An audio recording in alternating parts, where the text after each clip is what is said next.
National school of drama के प्रांगण में एक ऐतिहासिक शुभारंभ यहाँ जो देखने को मिला। हमारा देश ऋषि और कृषि प्रधान परंपरा का संवाहक देश है, जहाँ पे अद्भुत विलक्षण प्रतिभाओं ने समय समय पे सनातन का विश्व पटल पे एक नया आयाम स्थापित किया है। ऐसे ही आज हमारे बीच में अद्भुत आर्टिस्ट, कहते हैं ना, बिना कलाकार के हमारी संस्कृति में जो कलाकारों का स्थान है वो बेहद अतुलनीय है। उसमें जो विराट स्वरूप इसमें देखने को मिला है, हमें भी शायद ये पहली बार इतना उत्कृष्ट चीज पत्रकारिता के जीवन में हम काफी समय से प्रभु की कृपा से हैं। लेकिन आज आपके मुखारबिंद से मैं जानूंगा कि किस तरीके से आज डिजिटल युग में हमारे युवा इन चीजों से कहीं न कहीं पलायन हो रहे, हट रहे, जबकि हमारी मूल से भूल हो रही है। अगर हमारी संस्कृति में विरासत कलाकार का जो जीवन कृष्ण, जिससे भारत हमारा विश्व के पटल पे था, थोड़ा सा प्रकाश डालिए, कितनी मेहनत से आप इस यात्रा को देखें। देखिए, ये बहुत गंभीर प्रश्न है। जहाँ तक आपने अभी प्रश्न किया है कि हमारी जो युवा पीढ़ी है वो डिजिटल युग में मूल से भूलकर भूल में जा रही है, ठीक है। इसका जो कारण है, इसकी जो जड़ें हैं ना, वो 1850 से शुरू किया गया एजुकेशन सिस्टम है। और इसके लिए माननीय प्रोफेसर है कुसुमलता केडिया जी, वो कहती है ये एजेंडा बेस्ड प्रोपेगेंडा है पश्चिम का, कि भारतीय जनमानस को उसकी जड़ों से काट, ये कारण है। लेकिन मेरे लिए मैं 30 साल पहले सोचता था कि मेरे साथ ये हादसा हुआ कि मैं 8वीं से आगे नहीं पढ़ पाया।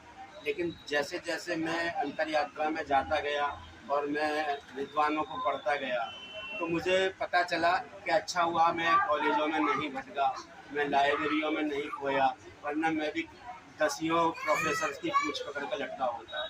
इससे क्या हुआ, मेरी अपनी अंतर यात्रा हुई है। पहले मैंने आत्म साक्षात्कार किया है, उसके बाद मैंने अपनी यात्रा को कमर्शियल आर्ट की तरफ से थोड़ा इस तरफ भी मोड़ा है कि मुझे भारतीय संस्कृति के लिए काम करना था। और मुझ पर मेरे गुरुओं के आंसू उधार हैं। मेरे गुरु थे स्वर्गीय विजय दीपक जी, वो 3 पीढ़ी से आर्टिस्ट थे। आप देखिए कि उनके जो पिताजी थे टी.एस. दीपक जी, त्रिलोकचंद दीपक, वो स्वतंत्रता सेनानी थे, इसलिए उनका नाम नहीं हुआ। और उन्होंने अपने स्टूडियो में जिनको सिखाया उनका नाम हो गया, ठीक है। तो हम वास्तविक रूप से अपने नौनिहालों को वो शिक्षा नहीं दे रहे हैं जो देनी चाहिए। चित्रकारी सीखने के लिए पेंसिल की ड्राइविंग आने के लिए 3-4 साल लगते हैं। फिर कलर्स बात करें ऐसा करने के लिए 12-15 साल लगते हैं। मुझे 40 साल हो गए, अब मैं हैरान होता हूँ कि कलर अपने जो रंग हैं वो मुझसे बातें करते हैं कि मुझे इसके साथ मिलाओ, मुझे इसके साथ मिलाओ। जैसे 7 सुर हैं, ऐसे ही 7 रंग हैं, उनका आपस में सही सामंजस्य बिठाना ही चित्रकारी है। और असल कला वो है कि जो आपको ऐसा भ्रम दे कि जो है नहीं वो दिखाई दे जाए। जैसे यहाँ पर इस चित्र ने भ्रम उत्पन्न कर दिया है कि काली घटा है, बादल छा गया है, बारिश होने वाली है। वास्तविक चित्रकारी यही है। और जो चित्र आपको रोक ले, आपसे बात करने लगे, वही चित्र है। तो और कहते हैं ना कि चित्र और शब्द मिल जाए तो चित्र हो जाता है। ये है चित्रकार को आधा ईश्वर भी कहा गया है। भगवान के जितने स्वरूप है चित्रकार ने ही बनाए, और इससे सुंदर तो पक्षी है ही नहीं।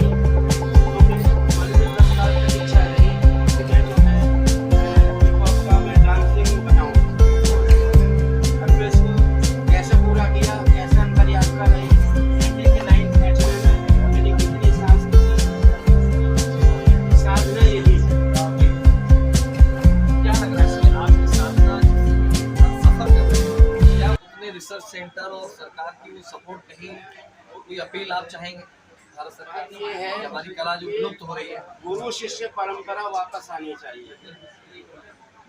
क्योंकि डिग्री से अहंकार आ जाता है, गुण नहीं आता। जो सबसे बड़ी कलर की कंपनी है इंटरनेशनल, वो 120 शेड बेचती है, लेकिन मेरा काम 7 रंगों से हो जाता है। दरअसल समर्पण और जो गुरु होता है ना, वो पहले अपने शिष्य के अहंकार को खत्म करता है, उसे मानता है। इसलिए मेरे शिष्य नहीं है, क्योंकि मैं पहले शिष्य से कहता हूँ पहले तू चाय बना।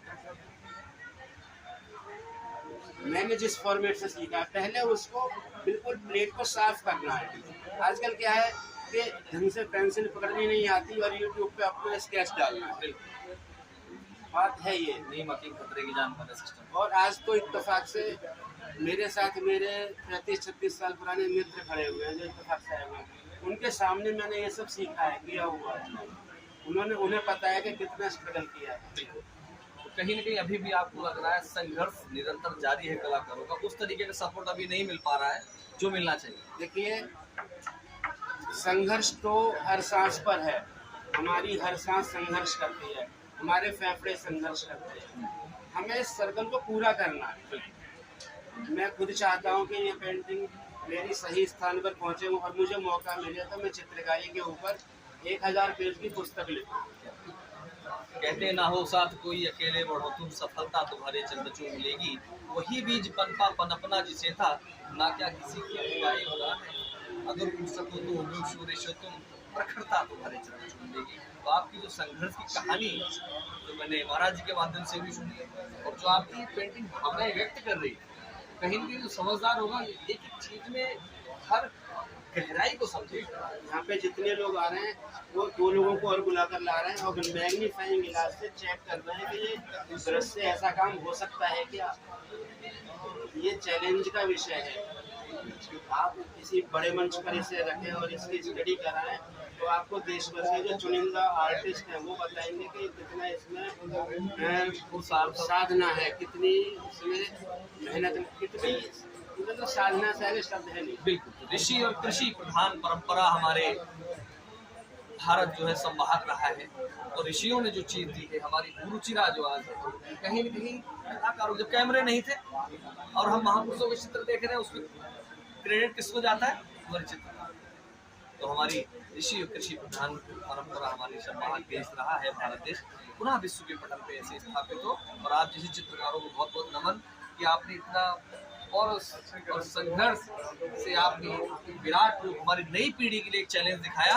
क्या आप डिजिटल में वो चीज देख सकते हैं जो आपको यहाँ आके एक आभास होगा? मैं एक बात कहना चाहता हूँ कि डिजिटल पे जाने की वजह से क्या है कि चित्रकारी वाले बच्चे भी रंगों की वो भूल गए हैं। यस, वो स्क्रीन पर तो कलर कर लेते हैं, लेकिन जो वास्तव में प्लेट पर कलर मिक्स किए जाते हैं उनको नहीं पता। बिल्कुल, आज ऑनलाइन मार्केटिंग के वजह से कितने लोग ठगे जा रहे हैं, कितनी लूट तंत्र हो रही। तो हमें अपनी जो प्राचीन परंपरा है सोनीपत को पुनः लाना। सोनीपत के कॉलेज के प्रिंसिपल ने मुझसे कहा था कि हम परेशान हैं, हमारे बच्चे प्रैक्टिकल में चित्र नहीं कर पा रहे, रंगों का उनको पता नहीं है। एक और महाराज, अभी चैट जीपीटी चल रहा है जो, वो बच्चों का अपंग बना रहा है, वहीं पे सर्च मारते हैं, उसी से रिसर्च उठा के और कहीं न कहीं कट टेस्ट कॉपी कर रहे हैं। तो जो बच्चों को डिजिटल को बढ़ा है, लेकिन कहीं न कहीं मुझसे भूल नहीं हो रही। ये येलो कैसे यात्रा करके रेड में चला जाता है, रेड कैसे यात्रा करके ब्राउन में चला जाता है। इनकी यात्रा इतनी मनोहारी है कि मेरे को तो उसी का ही नशा रहता है। वही मेरी खुराक है। क्या संदेश देना चाहेंगे कि जो आजकल विवाह से भूल करके भारत संस्कृति नहीं समझ? हमें शास्त्रों में जाना पड़ेगा। 64 कलाएं हैं, प्रत्येक व्यक्ति को कोई ना कोई कला ईश्वर ने दी है। इसलिए हम जो भी काम करें पूरे समर्पण से करें।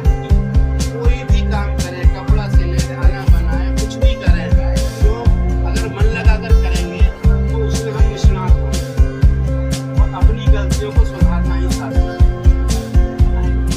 हमारे देश के उद्योगपति हैं, समाज सेवी, समझदार लोग हैं, उनसे भी मैं आज जो वेदना एक कलाकारों की समझ रहा हूँ, आए इन चीजों पे थोड़ा प्रोत्साहन दें, इनको लें, घर में लगाएं, ताकि कलाकार और ज्यादा रोजगार की तरफ भी सृजन कर पाएंगे और शिष्य बनेंगे, उनको भी कुछ करने का मौका मिलेगा। तभी हमारा स्वस्थ भारत से समृद्ध भारत, रोजगार युक्त भारत, भ्रष्टाचार मुक्त भारत, कला से युक्त भारत, गौ हत्या मुक्त भारत। आज काफी गौ की पेंटिंग्स भी देख रहा हूँ।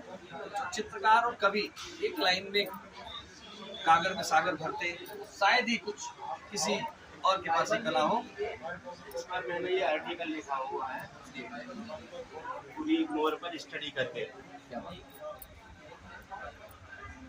तो ये बहुत ही बेहद अनूठा संगम, और मुझे बेहद तक ले जाएंगे उन सेठ लोग जो आजकल डिजिटल पे पसंद कर रहे हैं, वो अपनी भारत की भूल से भूल ना करें और समय रहते अपनी संस्कृति विरासत को पहचाने, सनातन की धरा को पुनः विश्व के पटल पर स्थापित करें, और आप जैसे कलाकार ऐसे ही भारत को नवाजता रहे। इसी के साथ आप देख रहे हैं प्राइम भारत टीवी न्यूज। धन्यवाद।